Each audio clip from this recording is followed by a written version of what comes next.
Edward Djerejian. He's the founding director of the Baker Institute at Rice University, and he's also a former U.S. ambassador to Syria and to Israel, and a former U.S. Undersecretary on the Near East. Ambassador Djerejian, thank you so much for joining us. It's great to be with you, Lara. Good morning.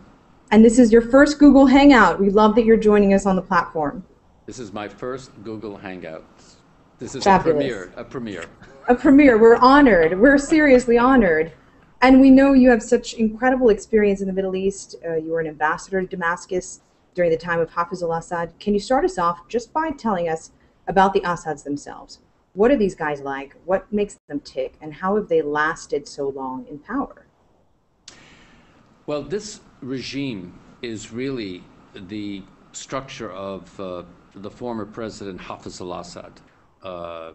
And as you said, Laura, when I was the American ambassador to Syria between 1988 and 1991, I dealt extensively with Hafez alAsad on many issues that were really very important to U.S. national security interests, including the ending the civil war in Lebanon, getting our hostages out of Beirut, what turned out to be Desert Storm, and getting the Syrians to collaborate with us on that.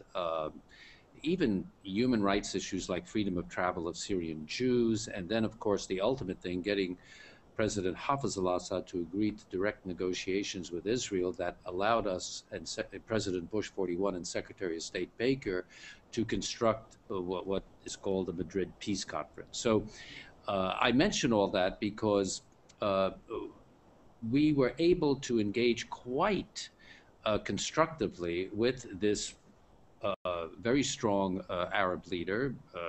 It is a dictatorship under the guise of having democratic trappings and elections. But I dealt with the man who put this structure in place. And he did a very good job, as is evidenced by the fact that his son, Bashar al-Assad, is facing this major insurrection in his country in the wake of the Arab Spring, and that the regime is still holding on, despite the fact that areas of the country are no longer under the sovereign control of the regime, that there's a virtual civil war underway, and that we're in 2 years of a internal conflict situation in Syria. So what has kept this regime so viable under all this stress is that Hafez al-Assad put together a system that was very tightly structured on a minority clan elite that was loyal, the Alawites, a very strong military intelligence and security apparatus, a strong support system from the Syrian military, and then on the, if you will, political economic side, bringing in, if you could call it, the middle class elites, both in the business sector, the economic sector, and minority groups, especially the Christians, the Druze, Kurds, and others, whereby there was a support system that was created that under his very strong hand, Hafez al-Assad's hand, consolidated power continually. And this is the structure that he handed over to his son, who was ill-prepared for the job, Bashar al-Assad, because as we know, President Hafez al-Assad had groomed his eldest son, Basil al-Assad, to take over the reins when Hafez al-Assad passed from the scene. I met with Basil al-Assad in Damascus. He was a charismatic military figure. He was totally groomed for power. But when he died in an accident, it was a real accident, a car accident, the mantle had to immediately be put onto Bashar, who was studying ophthalmology in London, as you know. And so it was a very quick mentoring system. But despite the fact that Bashar al-Assad was not groomed to take over, he did inherit this system that was put in place by his father. Now, one of the negative trappings of this system is that, in my eyes, it turned into also a kleptocracy with a very corrupt system of really monopolization of some of the key sectors of the economy. And the Makhlouf family, the in-laws of the Assads, have had major access to custom-free duty zones, the Syrian telecommunications industry, the automobile industry, energy, etc. So a vested interest group was established that has loyalty to the system. I understand. And we know from history that Hafez al-Assad seems to have been a very intelligent and yet very, very, very brutal leader. Can you tell us some of your stories about him? What was he like? How did he deal with certain situations? What basically gave rise to a system that made it conceivable that they would kill thousands of their own people? Well, the one thing that Hafez al-Assad brought into the system was stability. Because if you go back into history after World War II, you'll remember that the first series of military coups d'etat started in Syria, 1949, Hosni Zaid. And there was one coup d'etat after another in Syria. There was a great deal of instability until in 63, and of course he took over in 70, when Hafez al-Assad came in and monopolized the power structure. So I think, to answer your question, the fact that he delivered stability under a very vigorous dictatorial regime with the trappings of democracy, that was something that I think brought a lot of support to the regime. So that's point number one, stability and a muddling economy, but where various interests were accommodated. And then, of course, we had the facade of elections. There were elections, the Ba'ath Party, a secular, as you know, Arab nationalist movement, and a respect for the multi-confessional system in Syria, where all groups, especially minorities, were virtually protected, if you will. And therefore, you could see why a support system was there. I'll give you one anecdote. He had been reelected at one point, I think for about, I don't know what election it was, but he'd been reelected continually since he was in power. And this time, he was reelected as president with 99.44% of the vote. That sounds unlikely. That's yeah, exactly. And so I had a meeting with him. At the end of the meeting, I told him, Ya Sadat al-Rais, Mabruk, Mr. President, congratulations. This is a stunning victory. I said, there are American politicians who would love to have numbers like this. You know, I was joking. He had a sense of humor, by the way. And he laughed, and I said, may I ask you a question? And he said, yes. I said, do you know who the 0.56% are who did not vote for you? And he laughed and he said, oh, don't worry, Ambassador Djerejian, I have all their names. Oh boy.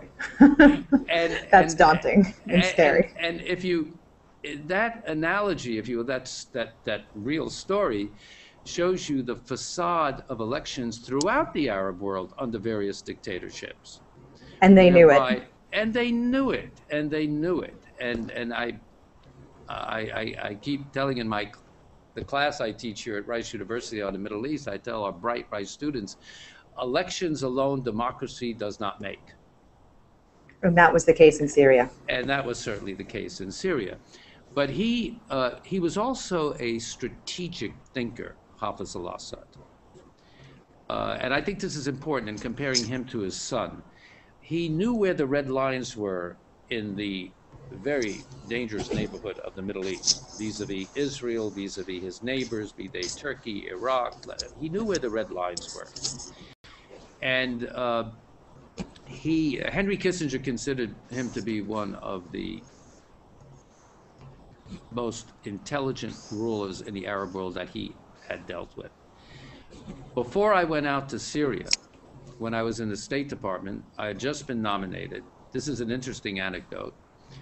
I I was at the Pentagon at a meeting between Secretary of Defense Frank Carlucci and the Israeli Minister of Defense at the time, Yitzhak Rabin. And Secretary Carlucci turned to Rabin. He said, Mr. Prime Minister, Ed's going out to Damascus as our new ambassador. And Rabin looked at me, and he was puffing on a cigarette, and he looked at me, he said, Ed, you're going to be dealing with perhaps the most intelligent ruler in the Arab world. When you negotiate with him, when he says yes, it is yes. When he says no, it is no. But you can take the yes to the bank. But if you leave any important loophole in what you've agreed to, he will drive a tank through it. Literally, almost. Literally. And I kept that advice in my mind. And when I was leaving Damascus after 3 years being ambassador there in 1991, my last meeting with Hafez alAsad, I said, by the way, Mr. President, do you want to know what Yitzhak Rabin told me about you before I came out here? And I told him this story. And he looked at me and he smiled. He says, you can tell Yitzhak Rabin this is the one thing I agree with him on. Wow. So he admitted. That's the way he is. That's the way he is. But he was a strategic thinker, you see. And as you said, he was brutal. 1982, the insurrection of in Hama and the brutal repression, 20,000 lives reportedly lost in that. But he was calculating. If you look at Hama, he didn't just wake up one day and say, I'm going to go in and send the army into Hama because there's an insurrection there. If you look from 79 to 82, in 79, a group of Sunnis attacked the Alawite cadets in a military school in Halab, in Aleppo, and killed a large number of them.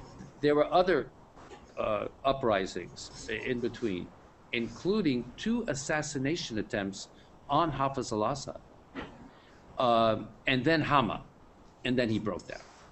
But he calculated very carefully his actions and military actions.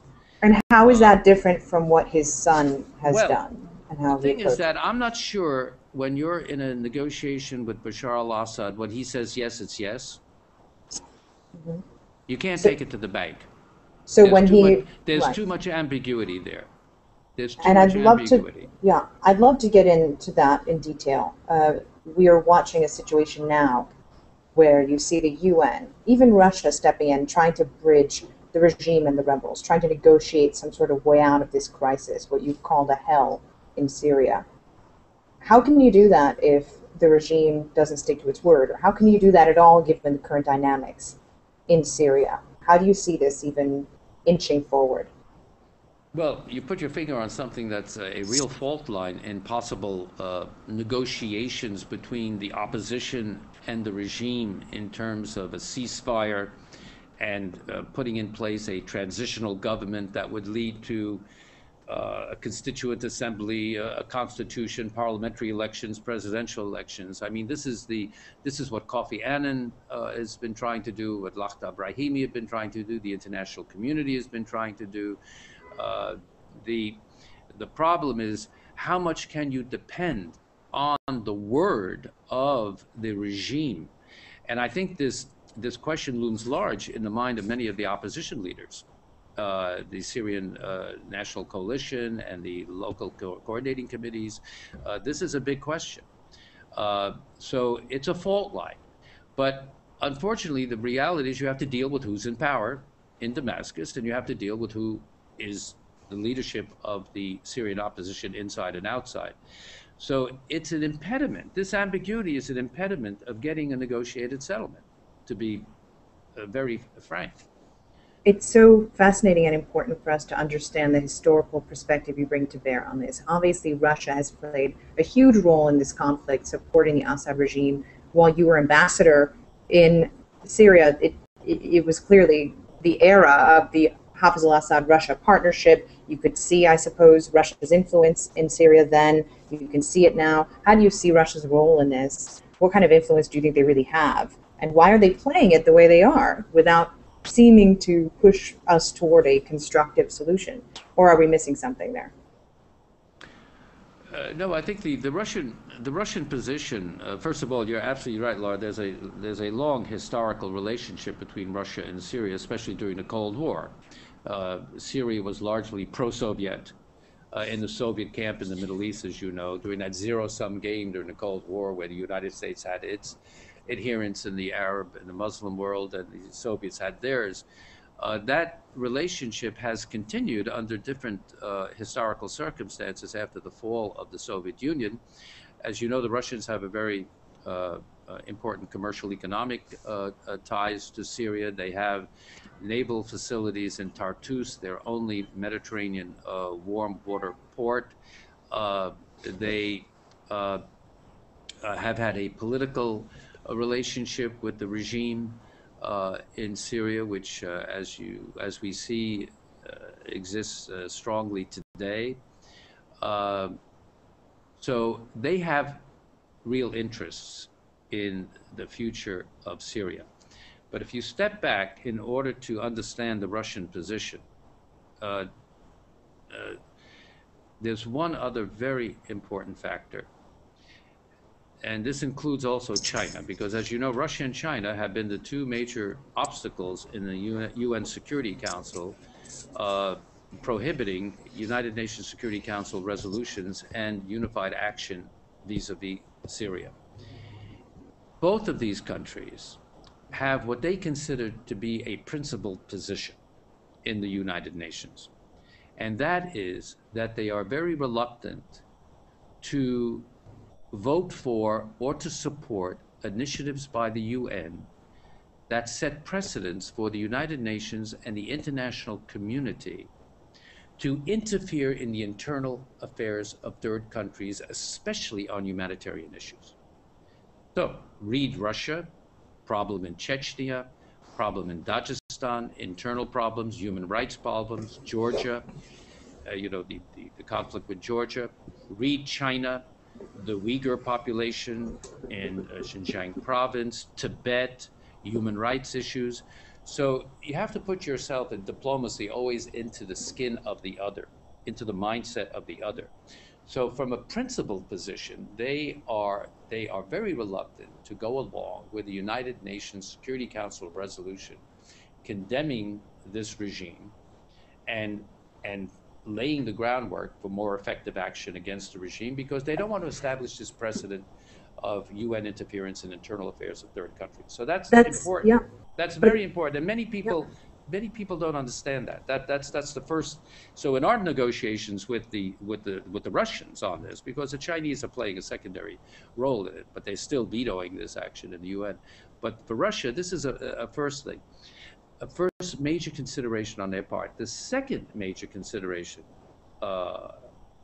in terms of the Russian position is that they consider the U.S. position, the Western position, the position of other parties in the Middle East, the Gulf states. They consider our position to be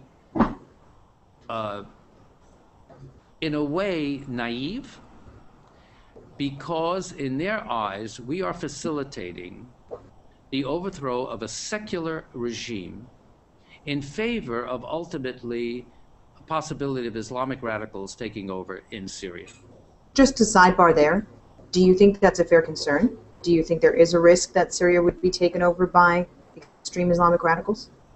Well, my take on that, first of all, that's an important consideration to understand the Russian position, because Putin himself has told people, like Henry Kissinger told me that in his first meeting with Putin when he became president, he thought that Putin was going to tell him that his first strategic concern was the deployment of the ABM systems in Europe. But what Putin told Kissinger years ago is that my major concern is the rise of Islamic radicalism along the southern borders of the Russian Federation, from the Middle East into Central Asia. So this is a very important concern because it impacts on their internal situation and their Muslim populations. So it's important to understand that, the Russian position. I think these issues can be resolved in negotiations with the Russians, but it's important to understand that. Now, to get to your question, I do not make a automatic assumption that Islamic radicals are going to take over Syria after the fall of the Assad regime. I have stated that we are in a post-Assad era. Nobody can predict when the regime is going to fall, but there's no doubt in my mind that we are already in a transitional phase in Syria. I do believe that the structural change we're going to see in the post-Assad regime is the major influence of the Sunni Muslim population of Syria, which constitutes 74% of the population, that you're no longer going to have an Alawite minority regime governing Syria. So the assumption is, yes, there's going to be more of a Sunni Muslim coloration to whatever regime evolves in Syria. How Islamist that is will depend on the internal dynamics of the Syrian parties and the structure, be it the Ikhwan al-Muslimin in Syria, the Muslim Brotherhood, be it the Salafist groups and others. My own hope, and this is a hope and not an analysis, is that whatever happens in the post-Assad regime era is that Syria is able to maintain its multi-confessional character and nature. That is precious because you have these important confessions: Sunnis, Shias, Alawites, Kurds, Ismailis, Druze, Christians. This multi-confessional nature of Syria must be maintained, because if it is not, there will be sectarian warfare, there can be a loss of territorial integrity, and it will have a major impact on states who have similar compositions, like in Lebanon and Iraq, and obviously a major impact on Turkey and on Jordan and Israel. Ambassador Djerejian, we're so grateful for all of your insight and all of your historical perspective. If I could pop in one last question. What do you think the U.S. should do? What do you think they could do to first minimize the bloodshed and then also minimize the fallout, the risk of instability to the region at large based on what's happening in Syria now? Well, I think first we should always leave open the option of what I would call a strategic political track. And that's getting the Russians on board on that, especially, and to a lesser extent the Chinese, but certainly getting the Russians on board on exploring, as difficult as it may be, as we've discussed, a communication between representatives of the regime and representatives of the opposition to start talking about what their vision of a post-Assad era would be. And I would hope it would be structured on what I mentioned, a multi-confessional society with following, according to their culture, a democratic process of governance. Keep that strategic political opening there, but build it. Assertively start talking with all the parties on how that can be accomplished. We haven't been doing that in any, I think, sustainable manner. The second is to coordinate the financial humanitarian assistance to the opposition. The opposition is getting aid, both financial, humanitarian, arms, from disparate sources, from the Gulf states, from Europeans, from us. When I was in Istanbul about 10 months ago, I met with the Syrian opposition, and that was their one plea to me is, for God's sake, consolidate the assistance that's coming to us. You know, identify who you want to go to, who you want it to go to, but consolidate it, because right now it is so disparate that it is not serving the cause of a unified opposition against the regime. I think we have to take a close look at the humanitarian tragedy in Syria. I've spoken in public about when is the Srebrenica moment going to come, where the international community says enough is enough of this slaughter, this bloodshed. the suffering of the Syrian people, the refugees, internal displacement, external displacement. What can we do more effectively to provide structured humanitarian assistance to the Syrian people? I think these are two major policy lines that have to be defined, especially from Washington, with the President Obama reelected and Secretary Kerry as Secretary of State now. I think these are our two top priorities. Ambassador Djerejian, thank you so much for your time, for your thoughts, and for your perspective. We hope to do this hangout again, and we hope you'll join us on Syria Deeply. Thank you, Lara.